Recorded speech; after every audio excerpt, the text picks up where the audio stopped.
नमस्कार मंडळी, आज मी घेऊन आलोय तुमच्यासाठी झणझणीत आणि झटपट मटण रस्सा. चला तर मग रेसिपी बघूया. हे मटण बनवताना आपल्या किचनमध्ये असतो हक्काचा स्वर्ग. म्हणूनच मी नेहमी म्हणतो नॉनव्हेज म्हणजे स्वर्ग. जीवनामध्ये फक्त 3 गोष्टी लक्षात ठेवा: प्रेम, खरेपणा आणि मटणावरती भक्ती.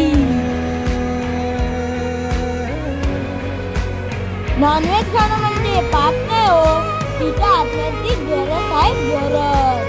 छत्रपती